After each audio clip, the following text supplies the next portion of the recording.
साथियों नमस्कार। आपके मन में कई तरह के सवाल खड़े हो जाते हैं जैसे ही आप लो मेडिकल कैटेगरी हो जाते हैं। सर्विस कम है तो और ज्यादा कंफ्यूजन बन जाती है।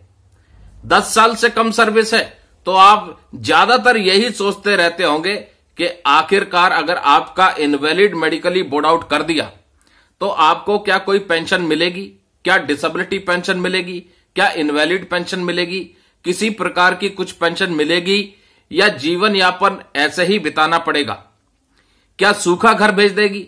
तो कई तरह के सवाल आपके मन में खड़े होते हैं और फिर आप जो है कभी गूगल पर, कभी यूट्यूब पर, कभी हमसे, कभी किसी से संपर्क करते हैं और जानने का प्रयास करते हैं कि आखिरकार आपको ऐसे केस में, ऐसी सिचुएशन में क्या बेनिफिट मिल सकता है। तो दोस्तों आज की वीडियो बहुत ही इंपॉर्टेंट वीडियो है, आपको लास्ट तक सुननी चाहिए और अपने दोस्तों को भी जरूर शेयर करना चाहिए क्योंकि कभी ना कभी किसी न किसी के ये वीडियो काम जरूर आएगी। दोस्तों हम बात करेंगे इनवैलिड पेंशन। पहले क्लॉज था कि इनवैलिड पेंशन के लिए कम से कम 10 साल की सर्विस होनी चाहिए और इनवैलिड पेंशन तभी मिलती थी जब आपकी disability neither attributable to nor aggravated to military service होती थी। आप एलएमसी हुए, अपना मेडिकल बोर्ड कराया और मेडिकल बोर्ड ने एसेस किया कि आपकी जो डिसेबिलिटी है वो नाइदर एट्रीब्यूटेबल टू है nor aggravated to military service है। ऐसे में आपको इनवैलिड पेंशन मिलती थी। उसके लिए कंडीशन थी कि कम से कम आपकी 10 साल सर्विस होनी चाहिए। लेकिन 16 जुलाई 2020 को department of ex serviceman welfare ने एक लेटर जारी किया। किस आधार पर?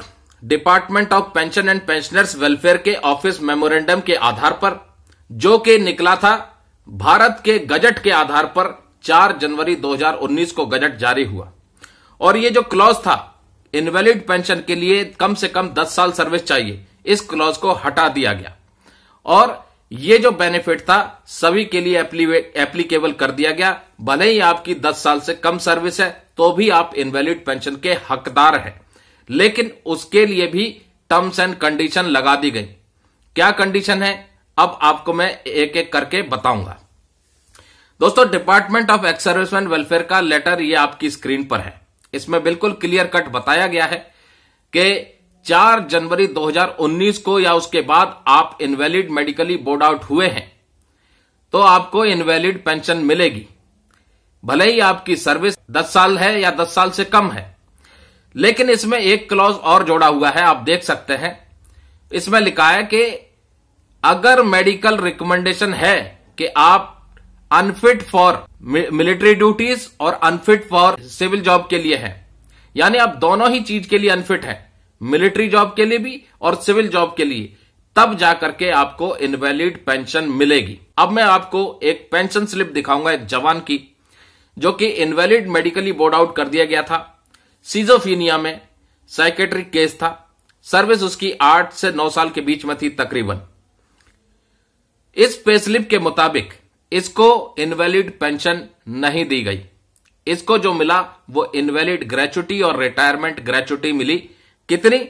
इनवैलिड ग्रेच्युटी मिली 4,33,781 रुपए, रिटायरमेंट ग्रेच्युटी मिली 3,44,473 रुपए। तो इस चीज का ध्यान रखिएगा।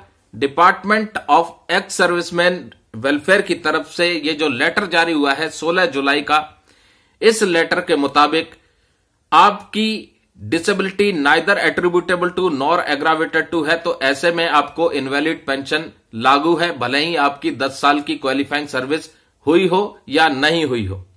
दूसरा क्लॉज ये भी है कि आपको मेडिकली रिकमेंडेशन होनी चाहिए अनफिट फॉर मिलिट्री जॉब और अनफिट फॉर सिविल जॉब दोनों के लिए, तभी आपको इनवैलिड पेंशन मिलेगी, नहीं तो सूखे घर चले जाओगे।